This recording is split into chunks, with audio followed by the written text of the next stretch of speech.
Warumbajije ngo ese zatunga umuryango ngiye ku ruhande rwanjye ndacyari ingaragu ariko inkurikije ibivamo ndetse n'ibyazavamo ni ikintu gishobora kukwagukira kikaba cyatunga n'umuryango. Buryo iyo wifitemo igitekerezo ntago ugomba kwemera ucika intege, ugomba kugerageza nyine icyo gitekerezo ukagishyira mu bikorwa, either ugahomba cyangwa se ukunguka. Ariko no kuvuga ngo ngiye natangije 300 ntago 300 ntago ari 30 ntago najya muri babandi bavuga ngo natangiye ku giceri cy'ijana ngo ngera kure. Ngiye natangije 300 byanjye nihigiye ku giti cyanjye ngenda mbigeraho gake gake. Gukora injugu cyase gukaranga ubunyobwa cyase kugira umwihariko mu byo ukora, mu byo gukora injugu bisaba kuba warabyize mu ishuri. Ntago bisaba kuba warabyize, bisaba igihe ubimazemo. Birashoboka ko ushobora gukorera amafaranga abantu batakeka.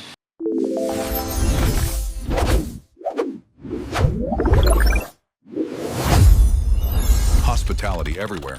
Turabasuhuje abakunzi ba Hospitality TV. Uyu ni wa mwanya tubasangiza urugendo cyase ubuzima bw'umuntu wagize icyo ageraho. Uyu munsi twahuye n'umuntu bita ko ari babandi bacuruza injugu cyase ari babandi bakora injugu. Turagira ngo dutangire atwibwira. Mwiriwe neza, mwitwa bande? Murakoze, nge nitwa Nzamwita Benon. Nzamwita Benon. Yego. Benon. Yego. Biragusaba ko yegereza akamikoro kugira tukumve. Yego, ndakumva cyane. Hano hantu turi bahita mu mudugudu w'Umwezi. Mu mudugudu w'Umwezi. Yego. Kimironko cyane Iremera. Iremera kwa Rwahama. Iremera kwa Rwahama. Yego. Sasa turagira ngo tuganire utunyuzemo nko mu buzima bwawe ho gatoya n'uburyo wisanze ukora injugu. Ase uyu munsi zatunga umuntu, zatunga famiye, turagira ngo ari ibyo ngibyo tuganire. Reka dutangiye tukubaza ngo wisanze gute ucuruza injugu cyase ukora injugu? Urakoze cyane. Ngewe urugendo rwanjye rwo kugira ngo nkore injugu no kuvuga ngo ni igitekerezo bwa mbere nagize. Ngewe bwanjye nigira igitekerezo cyo kuvuga ngo nkore injugu, gusa urubyiruko dukwiye gutekereza ikintu cyaduteza imbere. Wowe ugatekereza kandi ugakora. No kuvuga ngo iyo ufite igitekerezo nicyo cya mbere, ibindi biza bikurikiyeho. Ibindi biza bikurikiyeho. No kuvuga ngo warumbajije ngo ese zatunga umuryango ngiye ku ruhande rwanjye ndacyari ingaragu ariko inkurikije ibivamo ndetse n'ibyazavamo ni ikintu gishobora kukwagukira kikaba cyatunga n'umuryango. Murakoze. Kikaba cyatunga n'umuryango. Reka wenda twibaze aka kabazo ho gatoya. Ushobora kubyuka sangahe ugataha sangahe cyase uza mu kazi sangahe ukarangiza imirimo sangahe? No kuvuga ngo kuri ayo masaha yo gutangira ngiye ntangira mu gitondo cya kare saa 12 ngataha nimugoroba saa 3. Uza mu gitondo cya saa 12 ugataha nimugoroba saa 3. Kandi ubona ibintu bigenda? Biragenda nta kibazo. Ubu ubona abantu babyumva se ibintu byo kugura injugu cyase byo kugenda barya injugu? No kuvuga ngo ikijyanye no kumva kw'abantu cyase imijyanye n'imyumvire y'abantu bisaba ngo ubanze ukora igihe. Iyo umaze igihe ahantu abantu bagenda bakumenyera gake gake. Muri uko kukumenyera rero nicyo gituma wenda ubona uko bigenda, ukabona bitera imbere gake gake ndetse ukabona hari inyungu iri kuzamo. Ikijyanye no kuvuga ngo ese abantu barabyumva, buriya iteka ryose iyo utangiye business cyangwa se ukaraninga business yawe ahantu runaka bisaba ngo ubanze umenyerwe kugira ngo igihe nyine cyawe abantu bagende bakumenya gake gake. Bagende bakumenya gake gake. We ububona mu gihe umaze niba atari ibanga ububona bagenda bakumenyera gake gake cyase barabyumva nibace ku nzira batanyuze kwa Benon? Yego, urakoze cyane kuri icyo kibazo cyiza. Igihe nkurikije igihe maze abantu barabyumva pe. Maze igihe kitari kirekire kitari na gitoya ariko iminsi igenda nkora abantu bagenda babyumva bakaba n'abakiriya b'imena. Urakoze cyane. Ase gukora injugu cyase gukaranga ubunyobwa cyase kugira umwihariko mu byo ukora, mu byo gukora injugu bisaba kuba warabyize mu ishuri? Urakoze cyane kuri icyo kibazo. Umwihariko w'ibintu umuntu akora ntago bisaba kuba warabyize, bisaba igihe ubimazemo. Ntago rwose bisaba kuba warabyize. Ushobora kubimaramo igihe kirekire ukabikora neza, kimwe nuko ushobora kubyiga ntubikore neza kandi waranabyize, ariko igihe umaze mu kintu nicyo kikwemeza ko icyo kintu gikora neza cyangwa ugikora nabi. Ni ukuvuga ngo gukora injugu ntago bigusaba kujya kwiga ya myaka 3 mu ishuri, amezi 6, amezi 3 mu ishuri. kugira ngo ube wabikora neza kinyamwuga. Urakoze kuri icyo kintu mbajije kare. Mbere yuko dutangira nigeze kukubwira ku kintu kijyanye no kumva ibintu. Icya mbere ni igitekerezo. Buriya iyo ufite ibitekerezo byiza ugera kure. Ntabwo buriya icya mbere ari ukuvuga ngo ni umuntu ugusunitse n'iki cyangwa se ngo ni amahirwe runaka ubonye. Icya mbere ni igitekerezo wowe ubwawe wifitemo nk'umuntu cyangwa se nk'umuntu ureba kure. Iyo wifitemo igitekerezo cyiza, icyo gihe ibintu byose rwose biba byiza. Urakoze cyane. Ibintu byose birakunda iyo wifitemo igitekerezo cyiza. Ase kugira icyo gitekerezo cyiza bisaba kubirota, bisaba kubibona ku bandi, cyangwa bisaba kuba ufite umuntu ubikugiramo inama? Urakoze cyane. Ntabwo bisaba kuba umuntu akugira inama gusa, n'izo nama zirakonda. Icya mbere bisaba ko wowe ubwawe ubanza kwiyumva ukisobanukirwa. Buriya iyo wisobanukiye ibintu byose biroroha. Bisaba kwisobanukirwa, ndetse n'izo nama abantu bakugira ntuzitesha agaciro, nazo ukazumva. Ariko icya mbere bisaba kwisobanukirwa wowe ubwawe, ukumva icyo ushaka kugeraho.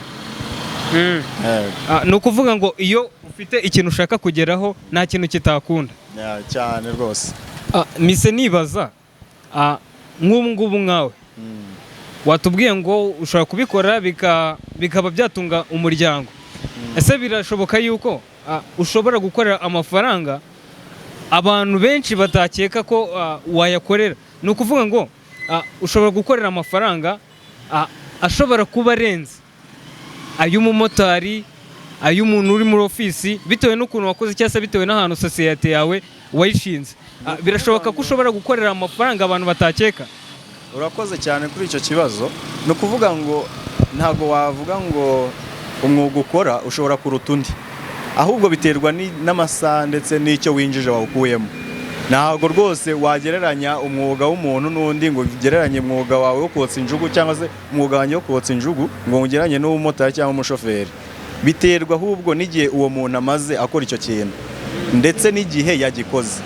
Ntabwo waba ukora amasaha 5 undi akore amasaha 10 ndetse undi akore amasaha 30, bitewe n'uko agenda abona ibintu bye bigenda. Umbwire ngo abo bantu bazunguka kimwe cyangwa se bazabona inyungu imwe. Bisaba ngo ukore bijyanye n'igihe n'icyo uri gukora n'umurimo uri gukora. Umurimo uri gukora ni ugutegeka icyo ugomba gukora. Urakoze cyane. Kandi ni nawe ushobora kugena amafaranga ushobora gukorera cyane. Igihe ukoze nicyo kikwemeza amafaranga ugomba kwinjiza. Yego. Okay, wenda hari umwana ushobora kuba waravuye mu ishuri ari mu kigero cy'imyaka hagati ya 20 cyangwa se munsi ya 20, cyangwa wenda akaba anarengeje imyaka 20, ariko akaba yibaza ngo ese nakora iki? Nyine ari w'abana dukunda kwita yuko bananiye ababyeyi muri quartier dutuyemo, babana tuvuga yuko bananiye ababyeyi. Akaba yibaza ngo ese niki nakora? Nta bumenyi nize mu ishuri, nta muntu ngira ushobora kumfata akaboko ngo abe yamakazi muri kampani yo cyangwa se ahandi hantu runaka akora, ariko nkaba narabuze igishoro. Nyine uwo mwana akaba yarabuze igishoro ashobora gukoresha. Ese nk'uwo muntu akomeze yicare mu rugo iwabo nta kintu ari gukora, cyangwa hari ubundi buryo ashobora kubigenzamo nawe akabasha kuba yatangira gukora? Urakoze cyane. Uburyo bwa mbere bwo kuba wakoramo ibintu kugira ngo cyangwa se wagira icyo ugeraho kugira ngo ukore, ubihereye ku gukora. Nakubwiye ko bwa mbere bihera ku gitekerezo. Buryo iyo wifitemo igitekerezo ntabwo ugomba kwemera ucika intege. Ugomba kugerageza nyine icyo gitekerezo ukagishyira mu bikorwa. Either ugahomba cyangwa se ukunguka. Icya mbere rero si ukuvuga ngo bene wacu bazansunika cyangwa se ngo mfite opportunities zigiye zitandukanye, ngiye mfite ibintu bigiye bitandukanye nkuramo, mfitemo resource. Icya mbere nakubwiye nshingiraho nkanjye ubwanjye nakubwiye ni igitekerezo cyanyacyo. Iyo ufite igitekerezo ibindi byose rwose birikora. Upfa kudacika intege. Igitekerezo cyawe ukagigumaho kandi ugakora. Si ngombwa kuba ufite amafaranga menshi kugira ngo ubone icyo ukora.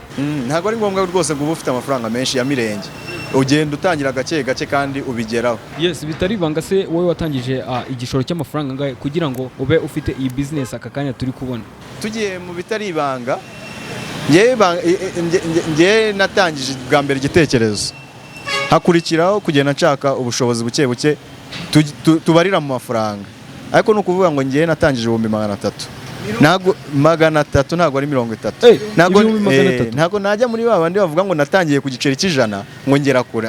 Ngiye natangije 300 byanjye. Nihigiye ku giti cyanjye. ngenda mbigeraho gake gake. Yego.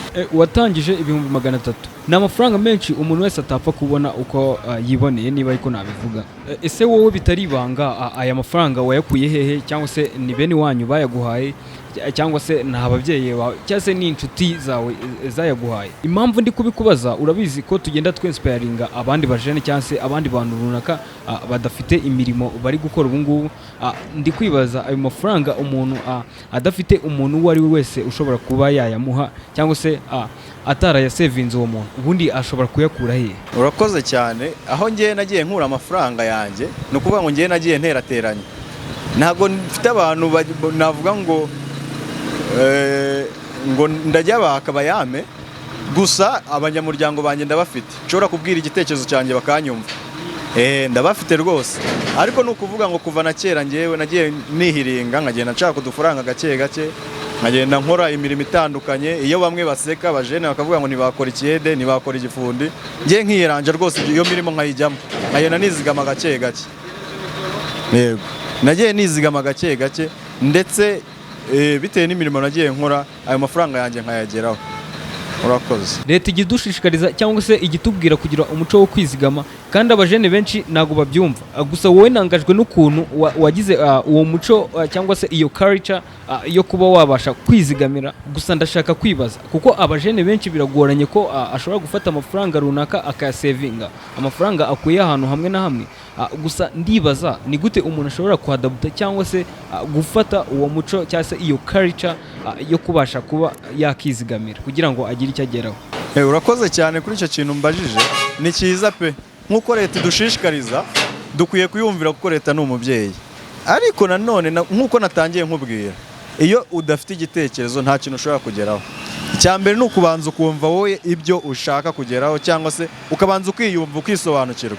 Iyo wasobanukiwe ibintu ubikora neza nta kibazo. Uratubwiye ngo iyo wasobanukiwe ibintu ubikora neza nta kibazo cyane.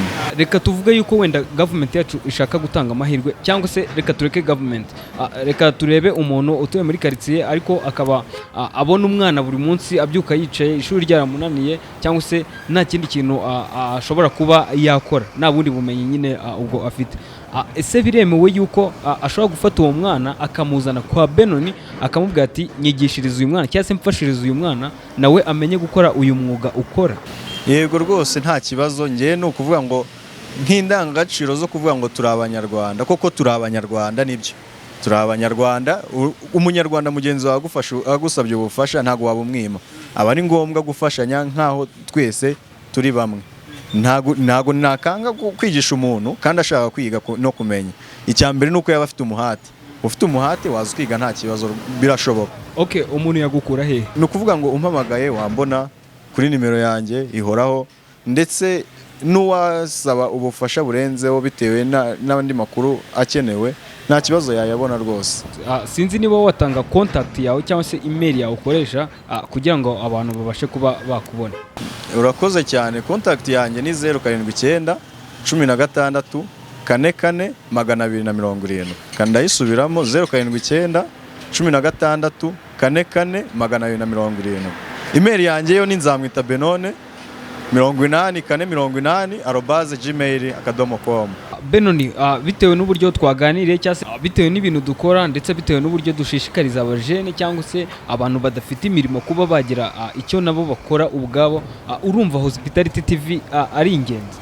Ndayumva cyane. Hospitality ni ikintu cyiza buriya, babayoboka mukabagira inama zirenzeho. Numvishe mufite byinshi mushaka kugeza ku rubyiruko, icyo ni cyiza cyane kandi ndakibashimira. Ibindi byo mukomerezaho nta kibazo. Murakoze cyane, reka tubashimire, kandi Imana y'u Rwanda igikomeza ishyiramo imigisha myinshi. Namwe turabifuriza gutera imbere. Yego, murakoze. Murushaho gukora cyane kandi munatere imbere. Benoni, turagushimiye cyane. Abakunzi ba Hospitality TV rero, Hospitality ntakagaruka. Reba neza ko wakanze subscribe cyangwa se wakoze subscribe, ubundi tujye tubana mu biganiro byose tubagezaho umunsi ku munsi. Murakoze cyane.